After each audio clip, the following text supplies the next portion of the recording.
Bumubuti na raw ang pakiramdam ni Pangulong Bongbong Marcos ayon sa Malacanang. Sa kabila nito, hindi pa rin siya nakadalo sa ilang event ngayong araw. Live mula sa TV5 Media Center din, nangunguna sa balita si News 5 Palace Correspondent Maricel Alili. Maricel, anong update sa kalusugan ng Pangulo? Gigi, no-show pa rin si Pangulong Bongbong Marcos doon sa unang event niya sa Malacanang na supposedly ay siya ang mangunguna. Ito yung parangal para sa lingkod bayani. Sa halip, si Executive Secretary Ralph Recto ang nagpunta doon at naging kinatawan ng Pangulo. Gayunman, bagamat absent si PBBM dyan sa first event niya supposedly sa Malacanang, present naman siya doon sa donning of ranks dito kay PNP Chief Nartates kung saan ay formal na nga at opisyal nang ibinigay sa kanya yung 4-star rank bilang hepe ng PNP. Ang sabi ni Executive Secretary Ralph Recto, natural lang naman daw sa isang tao na nagkakasakit na payuhan ng kanyang doktor na magpahinga muna. Katunayan, kahit nga daw si ES Recto na diagnose din daw siya ng diverticulitis nung nakaraang taon. 2 beses pa daw siya na-diagnose at kinailangan din daw niya magpahinga ng 1 linggo kada episode na nararamdaman niya ito. Masakit daw yung pakiramdam na yon, kaya kinakailangan daw magpahinga, bagamat stable naman daw ang Pangulo. Pakinggan natin ang bahagi ng pahayag ng Executive Secretary Ralph Recto. It's only natural for the doctors to tell him to take a week rest. Konti pahinga lang. Just like any other normal individual. Wala mo nang I'm sure pag kayo pumunta sa doktor at masakitan sa inyo, sasabihin sa inyo, mag-rest din kayo ng 1 week.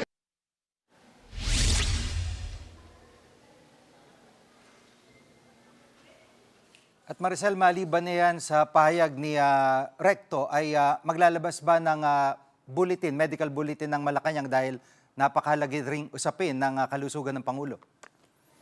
Gigi, sa ngayon mukhang walang plano ang Malacanang na mag-issue ng medical bulletin para ipakita yung kondisyong pangkalusugan ni Pangulong Bongbong Marcos. Ang paliwanag dyan ni Palace Press Officer Undersecretary Claire Castro, there's no need to issue a medical bulletin kasi ginagawa lang naman daw ito kapag seryoso ang health condition ng Pangulo. Sa ngayon, hindi naman daw life-threatening yung nararamdaman ng Pangulo at mismong si PBBM din naman daw ang nagbigay ng assurance ukol sa kanyang health condition.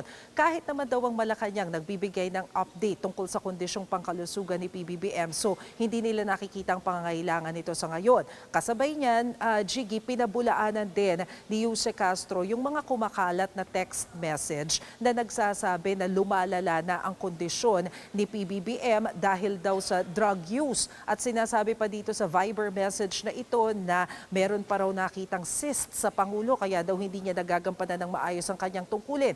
Malinaw ang paliwanag ng Malacanang na kung ang mga Viber message na to ay nanggaling sa isang unknown number, unknown din ang source ng information na ito kaya gawa-gawa lamang ang kwentong ito at hindi dapat paniwalaan. Pakinggan natin ang sinabi ni Jose Castro.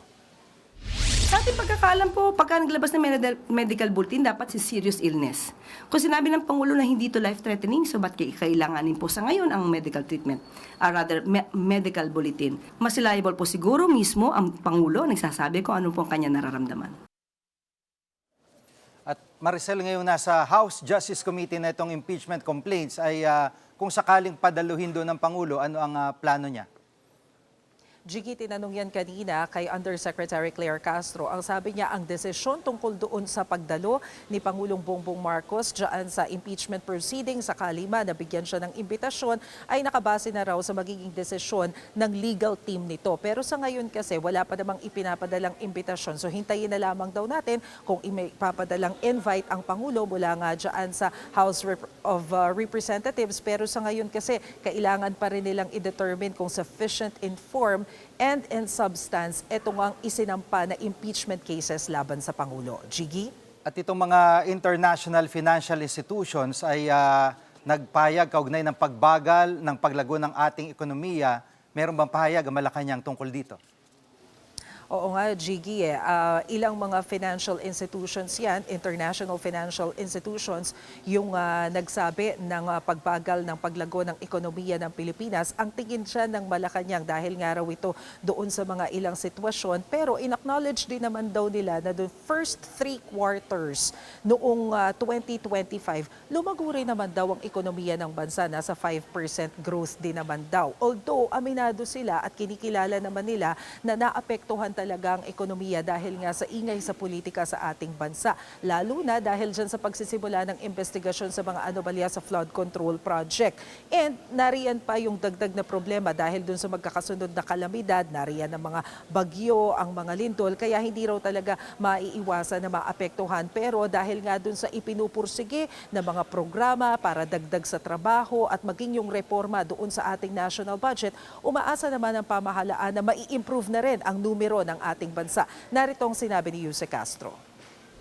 Dahil nga dito sa maraming naging ingay na dala ng pag-iimbestiga ng maanumalyang flood control project, talaga po nakaapekto sa ekonomiya. Pero wala pong magagawa kung hindi talaga pong linisin ang ating bansa mula sa korupsyon. Yan muna ang latest. Balik sa iyo, Jiggy. Yan ang ulat ni Maricel Alili live mula sa TV5 Media Center. Mga kapatid, Jiggy Manikad po, pagdating sa mahalagang balita sa loob at labas ng bansa, dapat una sa lahat, mag-follow at mag-subscribe na sa social media pages ng News 5.